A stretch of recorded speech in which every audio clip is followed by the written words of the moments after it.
The Knicks postgame show is presented by Tri-State Audi. Visit your Tri-State area Audi dealer today. Game 3 today at MSG. A much different story, especially from 3. Jason Tatum got it there. He went 5 of 9 from downtown, 23 points. Peyton Pritchard, 5 of 10 from downtown, 23 points. As a team, Boston goes 20 of 40 from downtown. 22-point loss for the Knicks, ties their worst home playoff loss in franchise history, and their series lead is now down to 2-1. Great to have you with us from our Delta MSG studios. Bill Pidto along with Alan Hahn and Wally Szczerbiak. We talked about the three-point shooting, Alan. Coming in this series, Boston 25 for 100. There's that old mathematical term about reversion to the mean. Yeah. It only made sense that they would get better, but they were a lot better from 3. 20 for 40. Is that the whole difference today? They outscored by 45 points at the three-point line.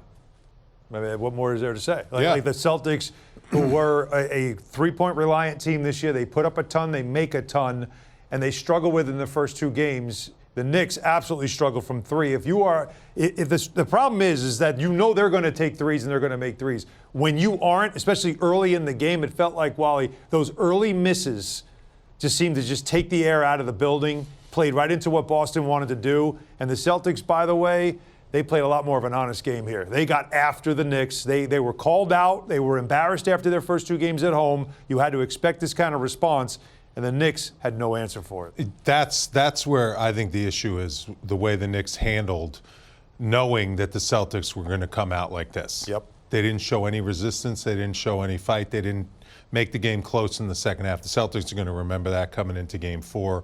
I said, walking over to the Garden, I said, I think the Celtics are going to be ready today. I think the game for the Knicks to get is the next one. Yeah. Game 4. They're going to have to come out with a totally different mentality. Yeah, you can make excuses when the threes go in, when the threes don't go in. But I just didn't like the way the Knicks team fought today. On their home court, with as big of a game as it was, they need to completely figure out how to come out and show the Celtics that they're not just going to win 4 in a row. Because it's not going to be this game.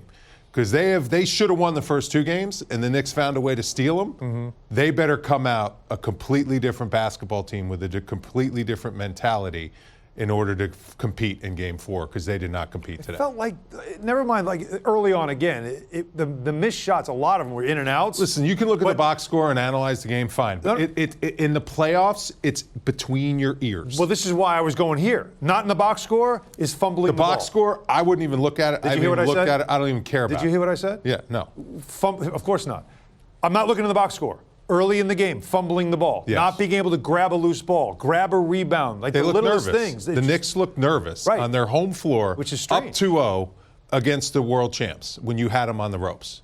They did, and they're going to have to figure. It's one game, yes. The champs did what they were supposed to do and come in here and send a message that they're still the champs. But now the Knicks still have a stranglehold on this series, and they need to play like it in Game 4. Road teams in round 2 are now 8-3. That's crazy. Can't figure that one out. 6-0 in these. And the Knicks have lost 3 straight home playoff games. What is it now? For the first time since 1953? There were 2 streaks that were going to break today. Yeah, the streaking. Right. That was the stat to watch. The Celtics had not lost 3 in a row in 2 years, in 194 games.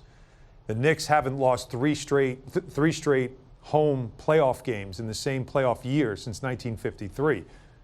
That's the one that broke. Boston came out, Wally, the first quarter, they were up by 16, and you can say you don't want to look at the box score, but the fact is Boston went 6 of its first 7 in terms of making shots, 6 of 7 from 3 in the first quarter, and the Knicks never really were able to make a run after that. But the Knicks could have made their first 6 out of 7 because they had good looks in the first quarter from the three-point line.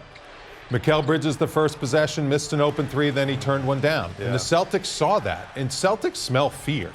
They're a confident basketball team. They know they're going to shoot threes with confidence. If they miss 10 in a row, they don't care. They're going to keep shooting them.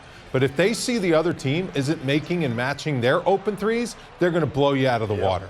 And right now, the Celtics are preying on Mitchell Robinson missing free throws and Josh Hart being scared to shoot. They're going to expose those 2 guys unless they man up and start making shots and making plays. That's how you beat the Celtics. The Celtics are the type of team that, yes, they have some arrogance, and they say, we're going to make our open shots, and you better make yours. If you don't, we're going to blow you guys out. Yeah, they believe in what they do. The numbers here show. Three-point shooting is the whole deal. Of course. Again, They made 25 in the first 2 games. They made 20 in 1 game. But that's more of who they've been all season, that 20 for 40. That's more of who they've been, although not 50%, but 20 makes is really the number. And for the Knicks, the 5 for 25, it doesn't matter who you're playing. 5 for 25. In today's NBA, you're not winning a game. You're not. The Knicks have matchups they can exploit. When Pritchard comes in the game, post him up, Bridges, Brunson, every single time. Get other guys out there on the floor. Make the Celtics pay for putting him out on the floor. Because that guy is not missing. Yeah. He is an outstanding three-point shooter, 6th man of the year. If you let him stay out there on the floor, then he will absolutely kill you.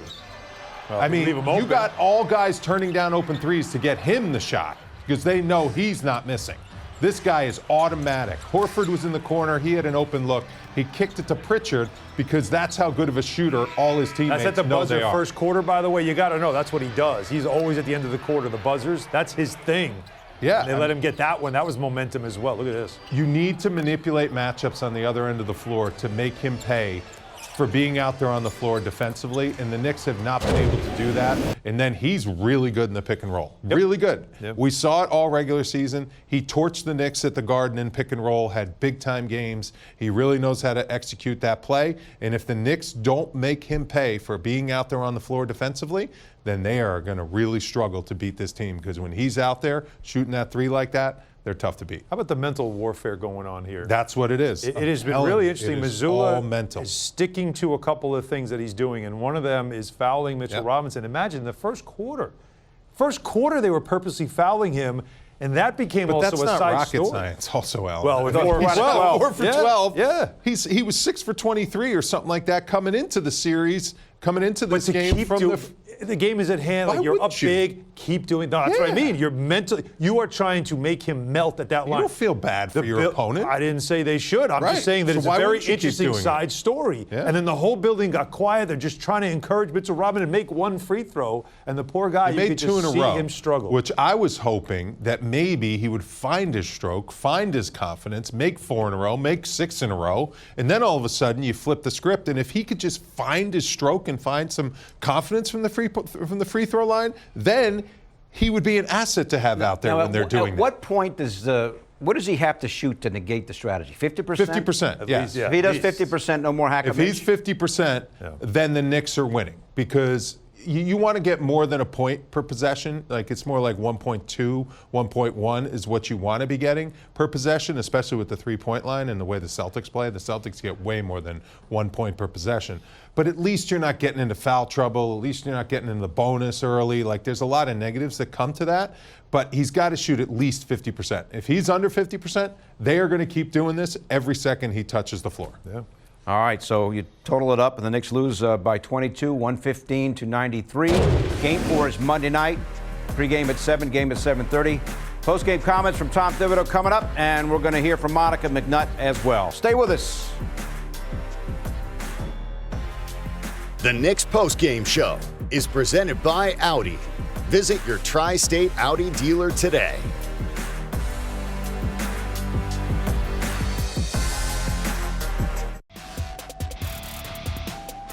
Welcome back, everyone. The Knicks series lead over the Celtics down to 2-1 as Boston wins Game 3 today. Convincing victory at 115-93. Game 4 Monday night, pregame at 7, game at 7:30. And then we have, as is the case throughout the series, an hour-long post-game show for you right here on MSG. Talked about the three-point shooting, Wally, and really evidenced by Jason Tatum's improvement coming into this game. In the 2 games, 5 for 20 from downtown. In this game alone, 5 for 9 from downtown. They love shooting in this arena. Clearly. They absolutely prefer shooting in this arena compared to their home Boston Garden. It's incredible how confident and comfortable they look playing here. Is there a reason for that? They're away from their home crowd. They've had a lot of success. Come on. That's probably why. I mean, they come into this building and they win every time. Rhythm. I mean, they are just in such a good rhythm from the start of the game. Look at the confidence that they step into their shots with. Yep. No hesitation. I mean, they're good looks all over the place. The Knicks just defensively, look at them. They're fighting with each other. You saw that, right? Yep. But these are the shots they were not making. They're getting the same shots. No, Wally? These, we're going to go over it on the wall. They're better shots. All right. They're much better rhythm shots as a player. Yes. When you see as an offensive player, you know how the defense is supposed to guard you. You know how they're guarding you in pick and roll. When they screw up immediately, that's just a green light. There's my shot, open, bam. Like, that's how it works. When you're an offense player, you've played in a ton of NBA games, you know the schemes the teams are trying to use to stop you. When they don't do it right, they're going to kill you from the offensive, from the three-point line. They weren't moving him off the line. Like he was, because you saw a lot in games 1 and 2 where he was seeking for he was trying to get to his spots, and he wasn't in rhythm here, straight up rhythm. Now, again. And another thing, they're getting to the line. The other thing the Knicks did is they were pushing him 2-3 feet behind the line. Right. Yeah. Remember some of those shots Tatum was pulling up off those screens? Deep. He was deep.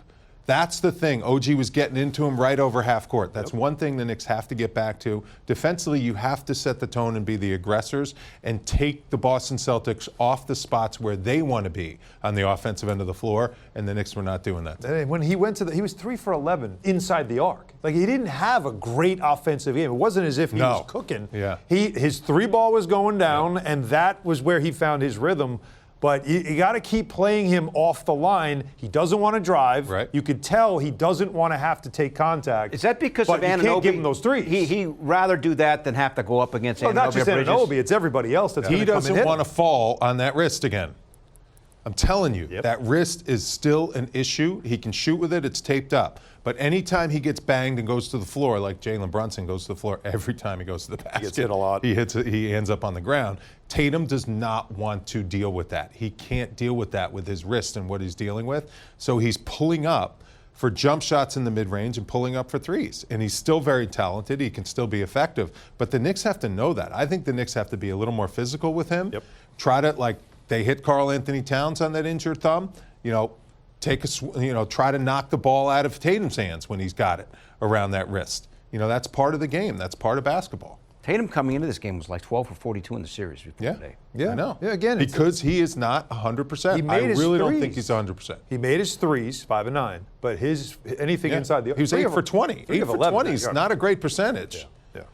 All right, guys. Monica McNutt helped call the game on the radio on ESPN New York. She's now across the street and joining us. Monica, what do you think? Your reaction to what you saw today?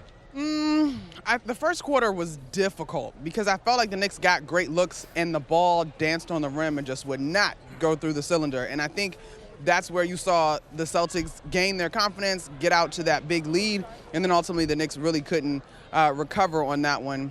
I am not surprised that they found their way to a 50% three-point shooting performance. At least that's what it was at my last glance, because that's who they are. But I think to have such extremes, they shoot 50% and the Knicks shoot 22%. I mean, that won't work. We've seen through the course of the season when the Knicks shoot that low and that poorly from the three-point line, it is not a recipe for success for them either.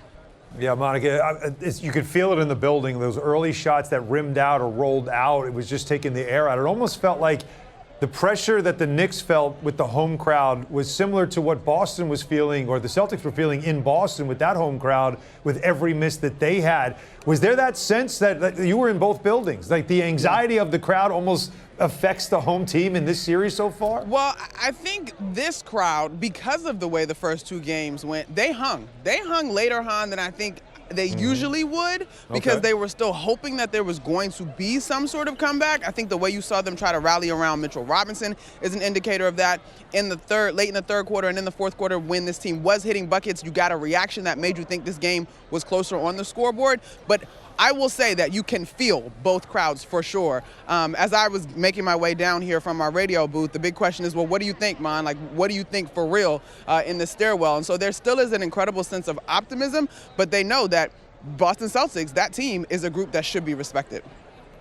Monica, the more desperate team is going to win in this series. We've seen it. The Knicks were desperate in the 2 fourth quarters. They came back and stole games 1 and 2.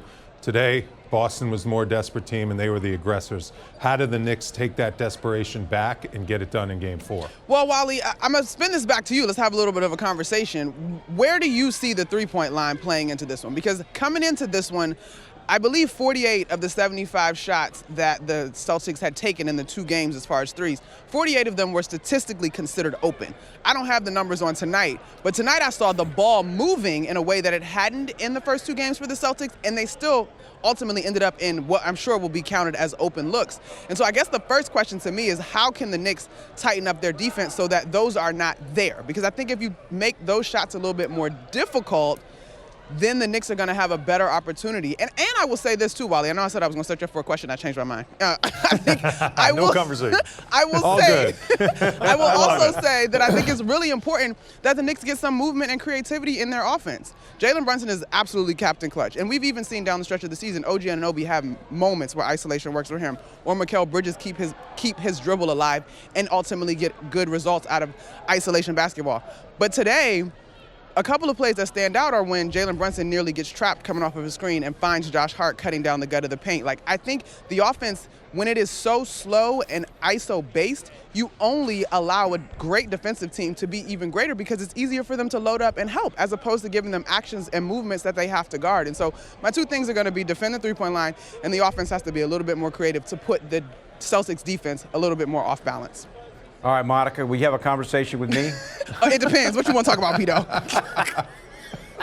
See you on Monday night, all right? All right, sounds good. No conversation. It's amazing. The Knicks in these playoffs are 5-0 on the road. They're now 1-3 at home. Post-game comments now from Knicks coach Tom Thibodeau, as always, presented by Chase. I guess just it seemed like from the start there was something missing today. Well, they got the lead early.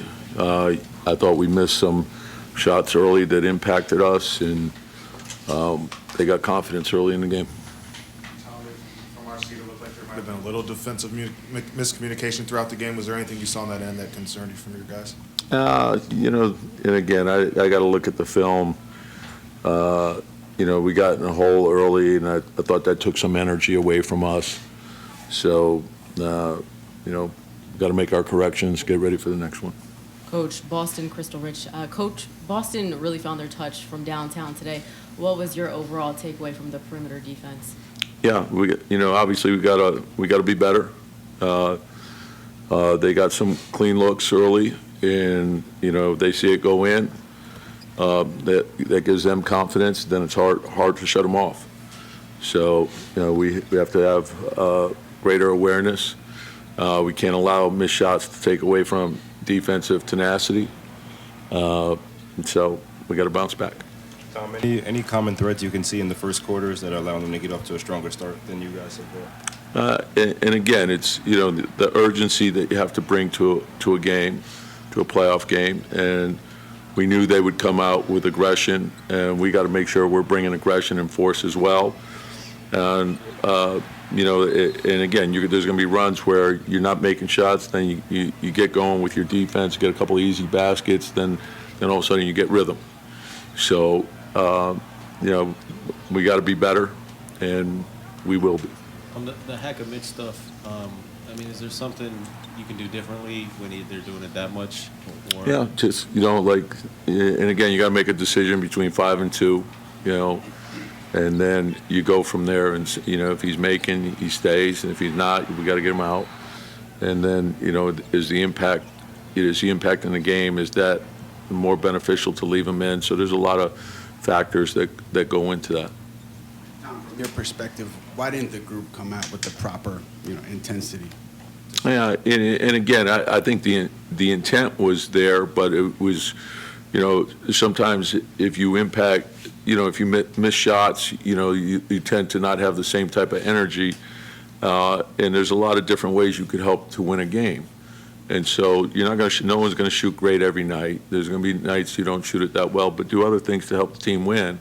And that's basically what we've done all year. So, we fell short today, and we have to take a good hard look at the film and then get ourselves ready for the next game, because that's the only thing that is important, is the next challenge that you face. And that's our challenge. Tom, what did you think of your guys' pick and roll defense, especially in the first half? Yeah, same. Again, there's going to be a lot of pick and rolls in a game. So, what we always do is we evaluate, how many were defended well, how many weren't defended well, how many did they make a tough shot against? Was the scheme executed properly? Was it done with the proper amount of intensity? Was everyone tied together? So we'll look at all those things, and that's and again, they have a very good offensive team, and they play 5 out and spread you out. So your toughness and your discipline have to be tied together. Were guys running the proper coverage in that first half? Yeah, like some of it was, they made good plays, and our communication, like you got to be aggressive, you got to communicate well, and there has to be a second and third effort. And then even when the ball is shot, then you got to find bodies, and you can't give them a second and third crack at it. And so, again, I would rather evaluate the film, and then I'll know. You talked earlier about earning a playoff victory. Do you feel this was Boston earning the victory today more so than what you did, Tom? Well, that's what each game is. You have to earn it, and you're faced with a different challenge every game. Understand what that is, and you're concentrating on what wins the game. And, it's your defense, it's your rebounding, keeping your turnovers down. We know that in the playoffs, it's all about your defense, it's your toughness and your teamwork. And that's, there's going to be highs and lows. There's a lot of emotion involved in the playoffs, and you got to bounce back quickly. And, it's competition. It's imposing your will. It's all of those things. Tom, it looked like Towns was trying to shake out that hand a little bit after he got whacked in the second quarter. Is that any concern? 5 for 18. I know he played 35 minutes, but. Yeah, and again, it's the playoffs. People are going to get hit, and you got to play through things, and that's why you do it all, the entire season. No one's playing 100%, but you have to understand that you can play well when you're feeling less than your best. That's all part of it. I think the mental toughness part of this in the playoffs is huge. Coach, what did you see from OG tonight offensively? It didn't seem like he got into any kind of rhythm. Yeah, and the game is going to tell you what to do. So, we didn't get stops. We didn't get into the open floor like we would have liked. And when we do that, that tends to get everyone easy buckets, and we can play off that better. Tom, 1-3 at home in the postseason. Are you surprised by the struggles at home and the way basically home court hasn't had much of an impact seemingly for you guys? Yeah, and again, it's, I think you look at each game by itself, and you say, okay, we didn't lose the game because we were at home. We lost the game because we didn't do enough things to win the game. And so look at those things. That's what do you need to do to win that particular game, whether it's home or road. It really, that shouldn't matter. Understand what you have to put into winning. All right, thanks, Coach. Yep. All right, up next, we're going to hear from Joe Mazzulla, his team back into the series as they win Game 3 convincingly and are now down 2-1. Stay with us. We'll be back after this.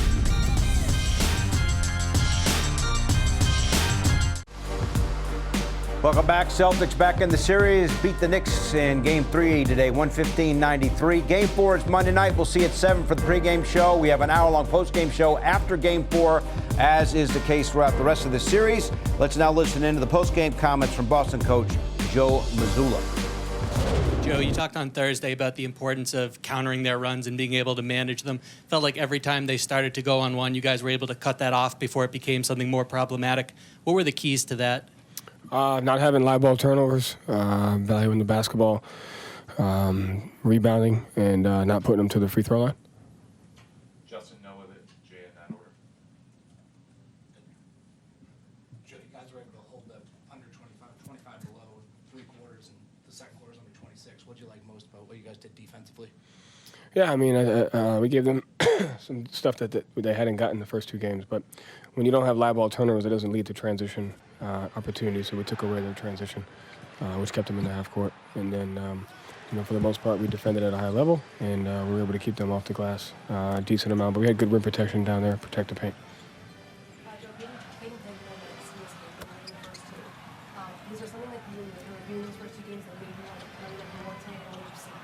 I mean, our sub patterns are always flexible. Tonight, Drew had 3 fouls, and Peyton was good, and you're just at times you go with what makes the most sense. So just the flexibility of what we were able to do. But he played really well on both ends of the floor for us. There's a little bit of foul trouble there, so we were able to kind of go to some different stuff. Jay, then B-Rock. Oh, B-Rock.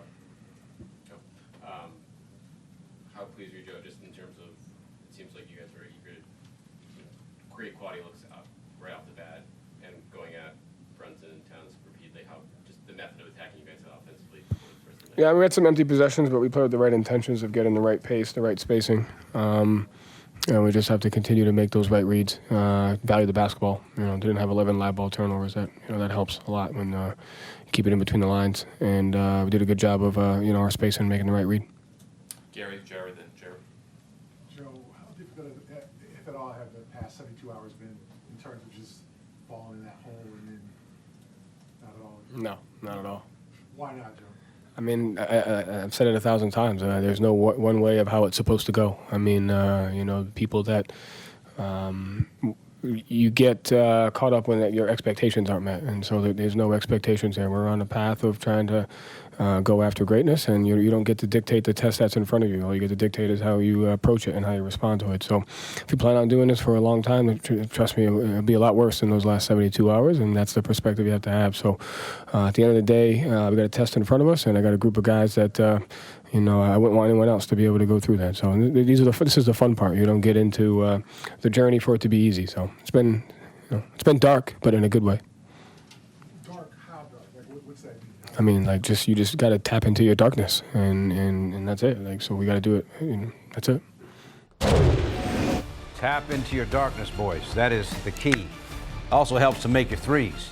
Guys from the Wally Wall, break down Peyton Pritchard doing his thing from downtown and more from the Wally Wall coming up.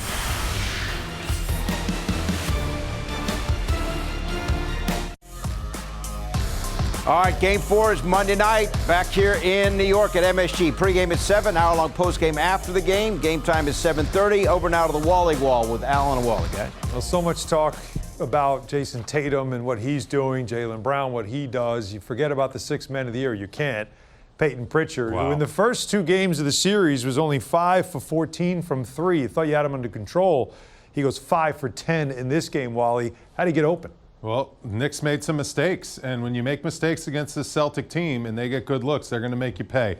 Here's a double screen. Freeze it there. First pick comes from Porzingis. Now the second pick comes over here from Tatum. And watch, Anunoby tries to show. He's a little confused. Mitchell Robinson, he tries to come back and defend the basket. And then watch Jalen Brunson. He also thinks there's going to be a switch. This is 3 guys that are not on the same page here defending this play. Freeze it there. There, Anunoby, that was a good show. He made him go out that way. But where is Brunson? He's supposed to be trailing and getting back to Pritchard. Right here, Mitchell Robinson is on Porzingis. You can't leave Peyton Pritchard open like that. Like, he is an outstanding three-point shooter. This is in the first half when the Knicks were scoring on him on the other end of the floor, making him pay for being out there on the floor defensively. But if you make mistakes defensively in coverages, he will make you pay if you leave him open from the three-point line. And you made that note, too. So he checked into the game about 6:36. Early in the game, it was like 13-6. It was a 7-point game. It was still early in the game, but boy, was he impactful knocking down those threes. As I mentioned, he did get hot in this game, but in the playoffs this year, he's shooting 45% from downtown. I believe that's on the scouting report. And I think his teammates have a lot of confidence in his three-point shooting, too. And this all starts with, freeze it there. Look, there's a blown coverage right here. Josh Hart allows a rejection on the pick and roll. Now Karl Anthony Towns is expecting the screen to come this way, and the screen's coming here. So Tatum gets into the lane, and now everyone has to converge, and that's going to lead to Horford wide open three. Now this is the respect that the team has for Peyton Pritchard. He normally would take this shot. A wide open three for Al Horford in the corner. That's his shot. But he sees Pritchard up here further away, so he doesn't look. He wants no part of this shot. He's thinking, and the Knicks have to think about this. You don't want to leave that guy open. That's going to be a big point of emphasis, I think, in film room. Do not leave Pritchard open because he's the higher percentage three-point shooter. That's a deeper three off a rotation. Payne was almost there to run him off the line, but when he starts making one, watch out. That guy is not going to miss, and he can be 2-3 feet 4 or 5 feet behind the three-point line. Now, quickly here before we get to the next play, it's this mentality that you always want to help on the drive to take away the two, but what they do is they almost make you pay for helping on twos and get threes. Do you just stay with your? Do you just not help on the twos and stick with the three-point guys? Well, you want to not allow dunks. I understand. Obviously, that's human nature to suck in and make sure. But they help use that your against you, teammate. it seems. They do. So sometimes, and at times, you're going to want to trade an easy two for not giving up an open three. I think that's sometimes how the Knicks defend the Boston Celtics. Well, speaking of easy twos, you look at Pritchard. He's not very big. You would think when he comes in the game, you're going to want to pick on him defensively. The Knicks did that early on, but maybe not enough. Yeah, and this is one thing I think the Knicks have to do because he came into the game, like you mentioned, 13-6. He's guarding Bridges. Right here he's guarding Jalen Brunson, but he was on Bridges. So here's Brunson coming off the screen. KP's in drop coverage, doing a good job. Josh Hart rolling to the basket. Okay, they're going to really focus on Jalen Brunson, not allow him to get anything on the initial action. But now when Brunson gets Pritchard here, space out. Give him a little bit of room to operate. Anyone can shoot over Peyton Pritchard whenever they want. He's not big. He's a good defender out on the perimeter guarding pick and rolls because he's tough, he's quick, and he fights through screens. But when you get him down here, you're going to get whatever you want. They're going to have to bring a double team. If they bring a double team, you're going to get wide open looks at the three-point line. Then he played 34 minutes, right? They Knicks have to make it a point 34 minutes, to have personnel out there on the floor that can do that. Jalen Brunson, Mikal Bridges, maybe he'll be switched on to Anunoby at times, but you have to manipulate matchups to make sure you can go at Peyton Pritchard every single time down the floor to make the Celtics pay for having him out there defensively. Yeah, so many things to look at on film, which the Knicks will certainly do over the next day. But for now, it's looking at a game at home that the Knicks lost. That's now 3 in a row. Here's Josh Hart in the locker room to talk about today's game. We're feeling an early deficit, and we got to find a way to start games better, have better energy, better pace, better physicality, and stop getting into these early deficits and then trying to fight so much to get out of it. So we're going to watch the tape. We're going to make adjustments and get ready for Monday. Josh, what was the biggest challenge defensively tonight? I don't think we can just point to one thing. We didn't play with enough urgency, enough physicality. Give them credit. They're the defending champs. You knew they weren't going to come and lay down. So, like I said, we just got to reset, regroup, watch the film, see where we can get better, and then, translate that to Monday. The difference in three-point shooting and the number of points in this game, 60 to 15. In your mind, is that the difference here? Yeah, a little bit. We didn't make shots, but the biggest thing we can't let makes and misses affect how we're playing on the defensive end. When we're not making shots, we gotta make it tough for them. We gotta fly around more. We gotta rebound the ball. We gotta not give up second chance points. We gotta do more things. So, like I said, we know this was far from our best game, and like I said, we gotta regroup and then get back to it Monday. Why do you think home court has not been an advantage in this series or throughout the playoffs for you guys? I don't know. I can't, pinpoint one thing. The fans are coming out and supporting and showing love, and we got to make sure, that's not wasted. So, like I said, we just got to watch the film. We got to get better, and we know that they'll come out Monday. Josh, what did you see in the first quarter in terms of how much energy they had to start the game? Yeah, I mean they're down 2-0, and you knew they were going to come out with a sense of urgency, a sense of desperation, and that's something that we should have did a better job with. We knew it was going to happen, and we didn't play with enough energy, enough physicality from the jump, and make them uncomfortable. So we knew that was going to happen, and we didn't respond appropriately. Boston led by 16 after the first quarter. Never look back. Mikal Bridges, double-digit game with 12 points. We're going to get his post-game reaction when we return after this.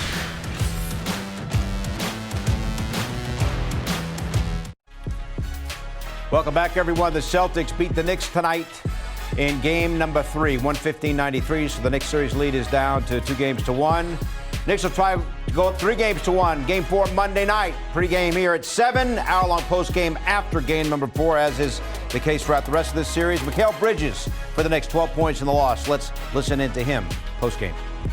I think they just came out more urgency. That's pretty much it. I think they came out, set the tone, and put us on our heels. How about their multitude of three-point shots? How hard was that to get back, because they scored 60 points through the three-point route? Yeah, we just gotta guard them better as a team, and I think they had a lot of good looks, and we got limited good looks. So they're gonna get threes up regardless. Just gotta limit just the wide open ones. Mikal, what does this team have to do to come out to much hotter starts? Is it just as simple as misses and makes? No, I think just setting the tone defensively. Just pretty much, I think we just got to be more aggressive in the beginning and start from there.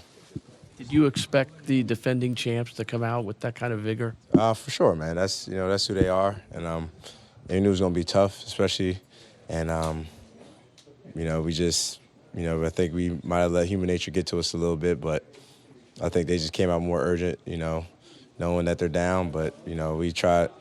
We just got to be better, we just got to come out and have more urgency no matter what the series is. We got to treat every game like it's 0-0. How does this team have to come out Monday night? Just more urgency. Like I've been saying, just urgent and just aggressive. This is the third time that you guys have been down by 20 in a game this series. So are you seeing any common threads in all the leads that they've been able to build that maybe you can pinpoint to prevent them from being able to build it? Yeah, just starting the game. I think just we got to play maybe faster offensively and defensively. Just limit their wide open looks. Make it tough. Make them make tougher shots. I think they was getting aggressive, getting layups, getting wide open threes. We just got to limit those. Karl-Anthony Towns for the Knicks in the game. 21 points, 15 rebounds, but only 5 of 18 shooting from the floor. We'll get his post-game reaction coming up. The Knicks post-game show is presented by Audi. Visit your Tri-State Audi dealer today.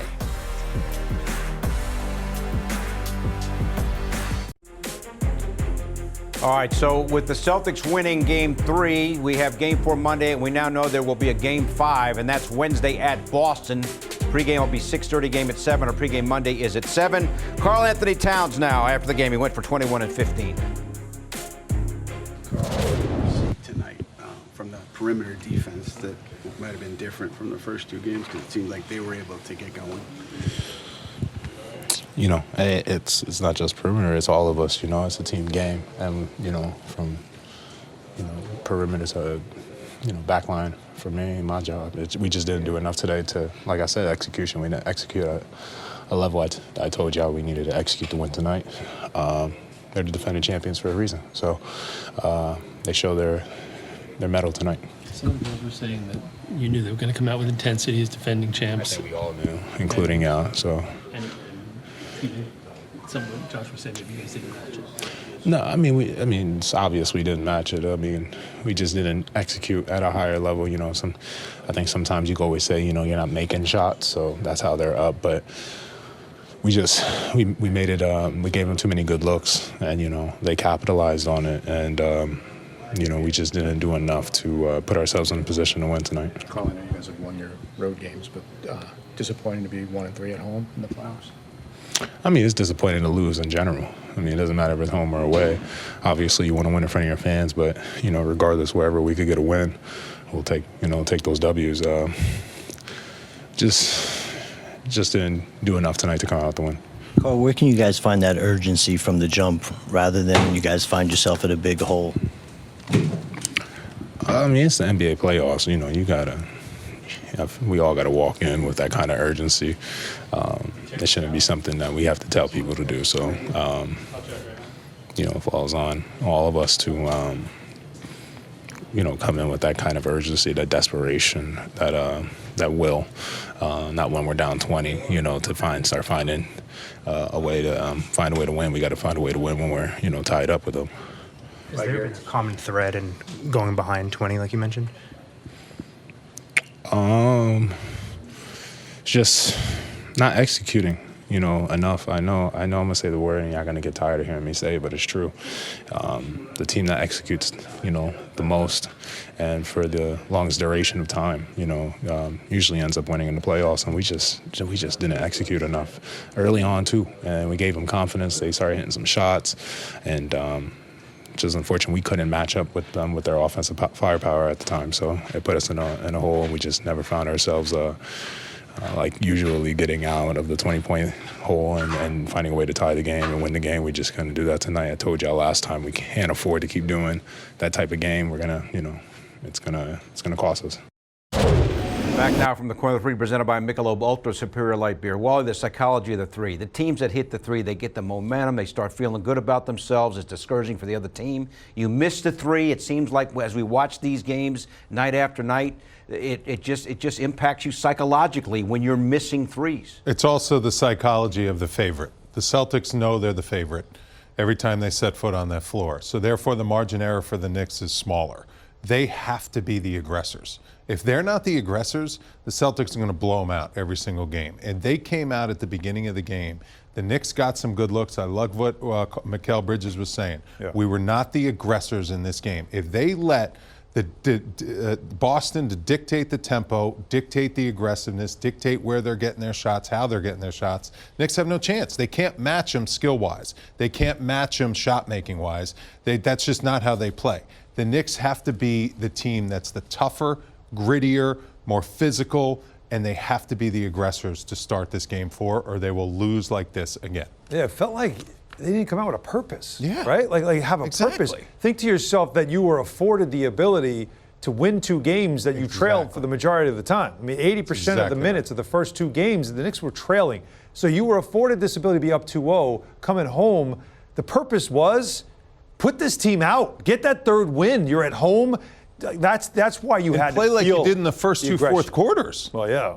They can do it, obviously. Yeah. They can flip the tables and be the aggressors and put the Celtics on their heels. How did they not come out? They have to figure out a way to come out like that at the beginning of the game and pretend like it was the fourth quarter in those first two games. Yeah. All right, Jalen Brunson, guys, led the Knicks with 27.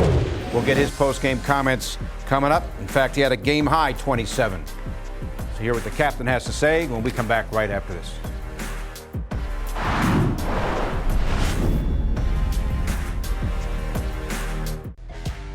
All right, we're back on Monday, game number 4, pre-game at 7, and then an hour-long post-game show after game 4. Jalen Brunson, the captain, 27 today in the Knicks loss. Let's listen into his post-game comments. Jalen, I guess just to start, what did you see was the difference today? You guys were able to make comebacks the last few games. What was the difference in this one?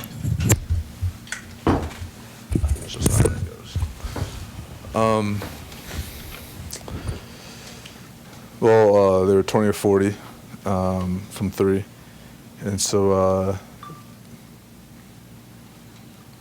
there's not a lot I could say. It's a lot that we need to discuss tomorrow and figure out, but we need to play with more of a sense of urgency. Josh and Mikal kind of said the same thing, that the urgency wasn't there. Why do you think that was for such a big game, that you didn't have the urgency needed? I don't think we came with the mindset of being satisfied, but I think it was just subconsciously satisfied being up 2-0, but it's not the way we need to approach the game. Jalen, you've talked about how your mentality when dealing with social media and the external factors is to flush it away, and kind of ignore the noise. How do you flush this win away, so to speak, but also remember and learn from the mistakes that were committed? Are you asking me to flush social media or the game? The game. Okay.